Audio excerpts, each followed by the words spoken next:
Salut à tous et bienvenue dans Autour d'un café, un nouvel épisode avec Eminem. Non, je rigole. Avec Rachid, un artiste local et presque international. Rachid, bonjour. Salut Saria. Comment tu vas?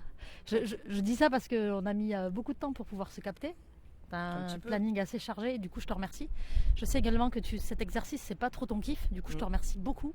Mais je crois que tu as adhéré au projet et je t'en remercie. Est-ce que tu peux nous dire pourquoi ça t'a plu tout de suite? Pourquoi ça m'a plu? Déjà parce que tu fais partie un peu de la famille, on se connaît depuis longtemps. Je suis toujours en relation avec tes frères, Kader, Nadir, Rassure-moi, c'est pas que pour ça. le S.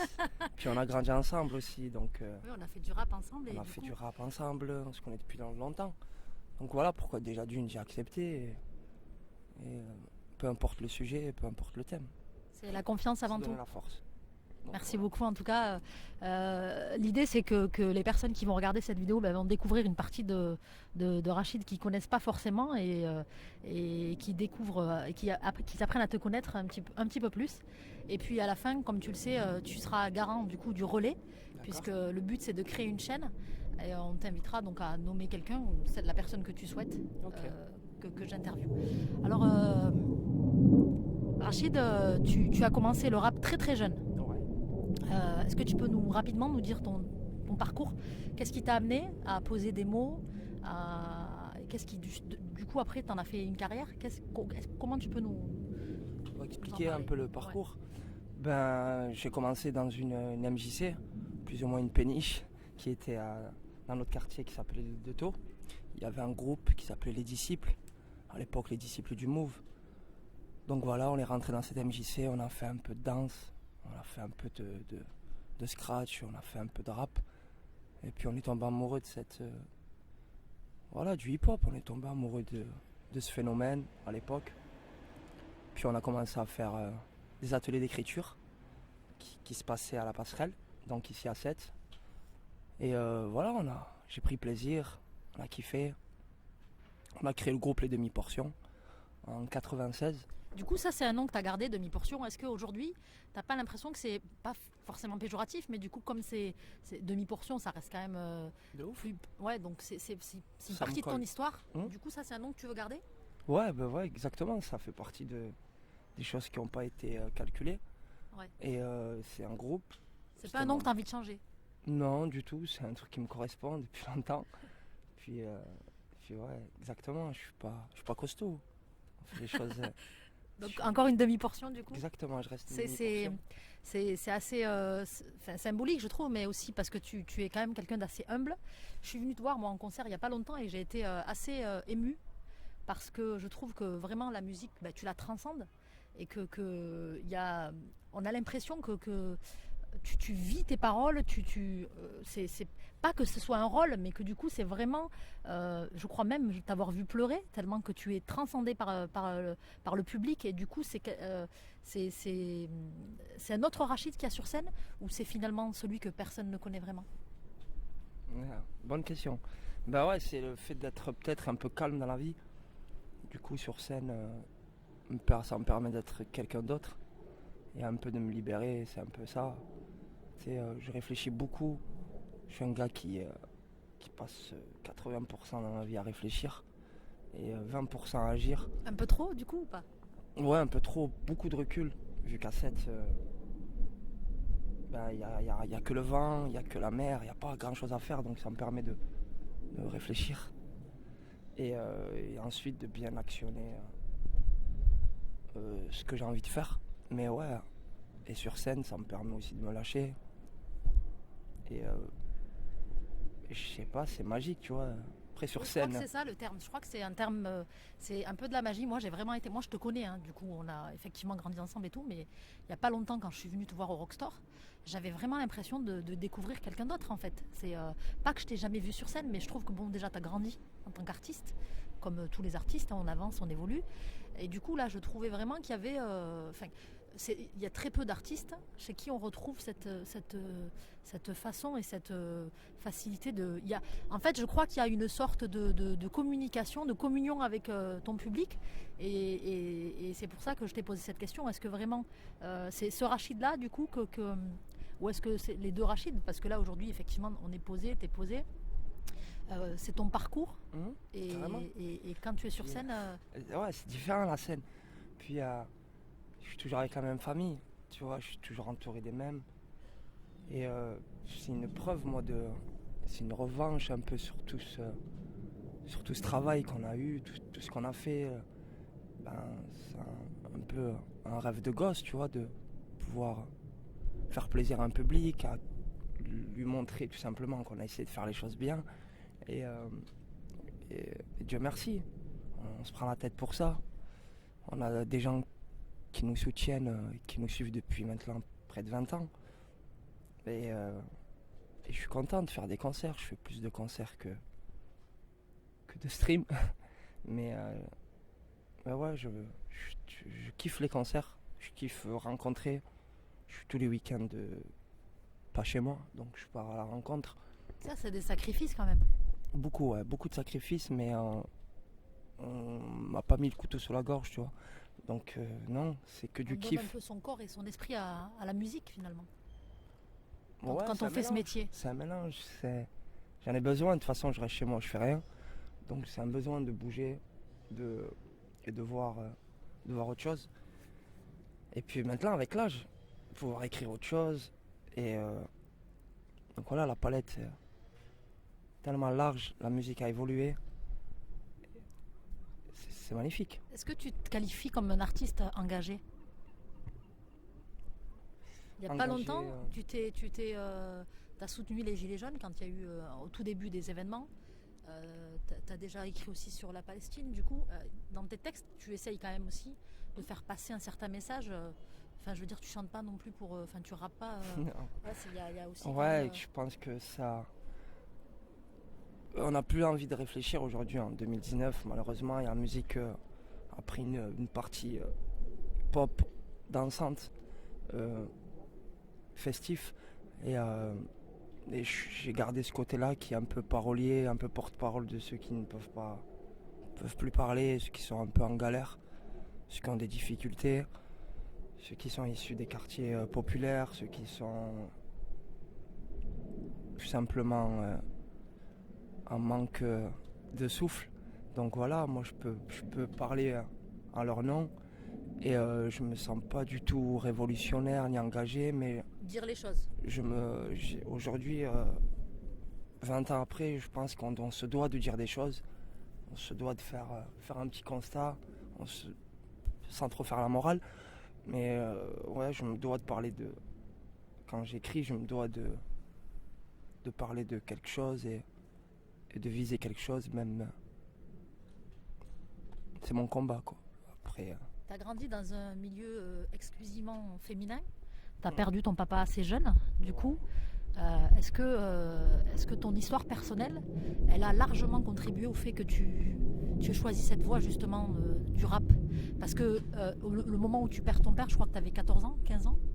Est-ce que c'est à ce moment-là justement que tu as eu ce besoin d'écrire et d'exhorter un petit peu tout ce mal ? Ouais, ouais, exactement. Mal pour un bien, donc j'ai grandi avec... je suis le seul garçon de la famille, donc j'ai 3 petites sœurs, une mère. Et, très forte. Et très fort, donc ma mère qui ne parlait pas la langue française, un papa qui tenait les rênes d'une maison. Toi, tu es d'origine marocaine, c'est ça ? Marocaine, exactement, donc après... Avec un papa hyper respecté, un papa fort en plus, parce que je l'ai connu aussi un petit peu. Et du coup, avec une relation, j'imagine, assez fusionnelle avec lui, et du jour au lendemain, on t'arrache ouais, c'est ça. Le repère. C'est ça, exactement. J'étais très proche de mon père. J'avais un peu ce que je voulais quand j'étais bien, quand je travaillais bien. Et c'est vrai que le fait de ne plus avoir son père, c'est un gros repère qui s'enlève, une grosse... une fondation qui tombe d'un coup, tu vois. Donc ça a été dur pour moi. Et après, en même temps, voilà, des petites épaules pour essayer de tenir. Et en se disant que tout est surmontable, tu vois. Donc aujourd'hui, t'es papa. Et du coup, tu réalises un petit peu, justement, tu fais un petit peu le transfert de ce que tu as pu vivre, du coup. Ouais, je fais 2 fois plus attention. sachant que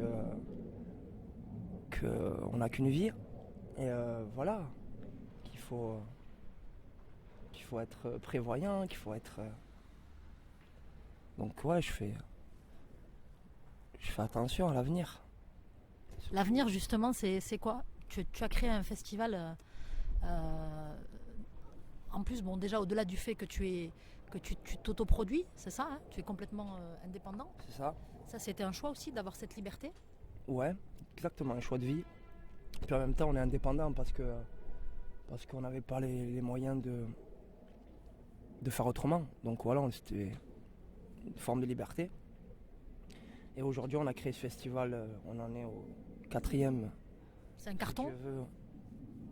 Pas un carton, beaucoup, mais ça plaît. Il y a un public qui est là pour ces demi-festivals. Et ça prouve qu'il y a de la musique pour tout le monde. Et du coup, est-ce que ça, c'est un petit peu la concrétisation de tout ce que tu as voulu construire, ou est-ce que c'est le début d'une aventure? Encore avec toutes les personnes qui t'entourent, j'imagine que tu n'es pas tout seul. Ouais. Du coup, il y a pas mal de gars qui sont avec toi. Est-ce que c'est ça, finalement, la réussite de Rachid, de Demi-Portion? C'est le fait de garder ces piliers, justement, les gens qui t'ont suivi depuis que tu es jeune.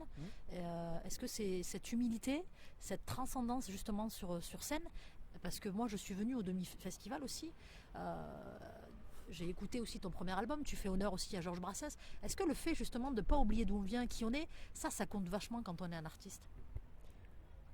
Pour moi, oui, parce que je pense que je vais bientôt arrêter. Ça, c'est pas éternel, tu vois, ça s'arrête. Mais je reviendrai à ces bases-là. C'est un scoop, ça. Non, mais qui sont, c'est une vérité, qui sont la famille. Je pense que dès que t'as plus rien, il n'y a que ça qui reste. La mère, du coup après la musique, justement, peut-être se consacrer à la production. Ouais. Non, même pas, je parle de faire les choses déjà par amour. Ça, c'est ce que j'ai fait tous les jours. Écrire, kiffer, faire du son, écrire faire un des livre, albums. Je sais pas, faire un film, j'aimerais beaucoup, et un jour écrire mon premier film. Donc ouais, Inch'Allah, j'ai envie de faire les choses. Pas mal de projets, quoi. Ouais, je pense qu'on va faire des choses. Les choses se feront dans l'avenir. Puis, j'aime pas trop parler, mais j'aime réfléchir sur les... Il me prend la tête.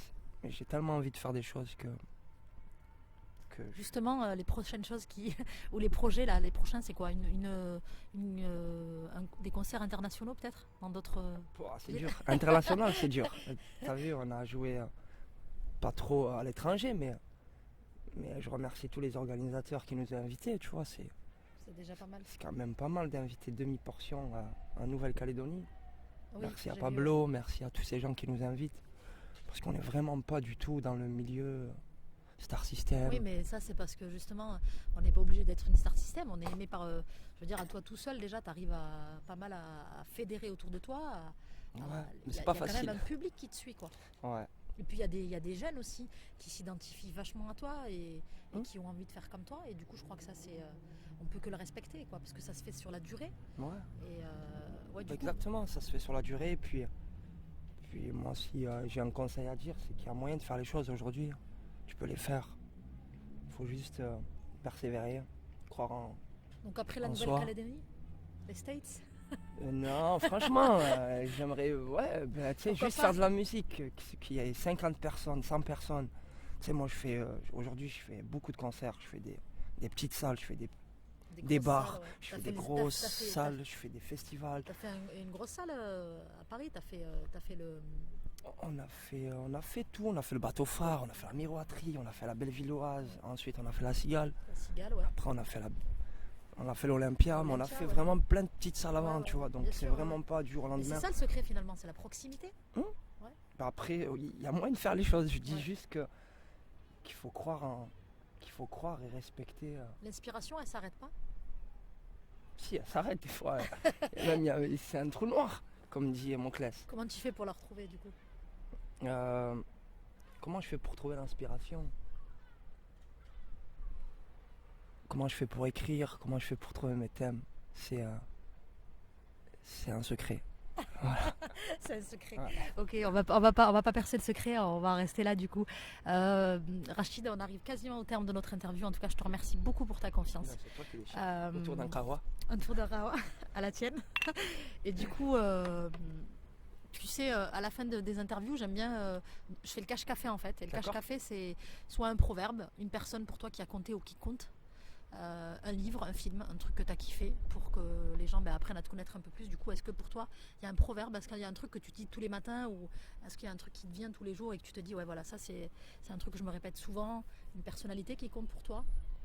Un livre, un film. Ouais, franchement, une personnalité, un livre, un film dans ma vie qui compte beaucoup pour moi aujourd'hui, à 35 ans, c'est Dieu.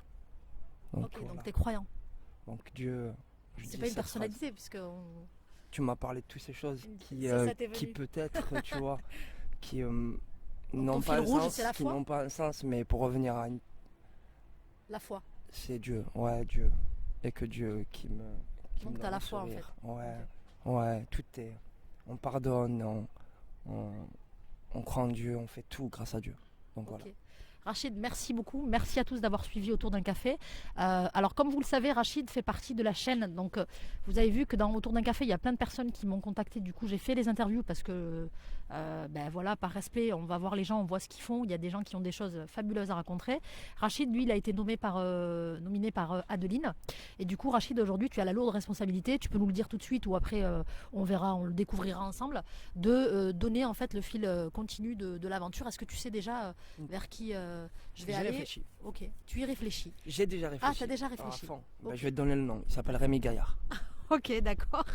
Voilà. Bon, parce que c'est une personne que, humainement, c'est un monstre. Et je pense qu'il acceptera avec le cœur de prendre le relais sachant que c'est pas son exercice favori de... Ce n'est pas le tien non plus. C'était pas le tien non plus.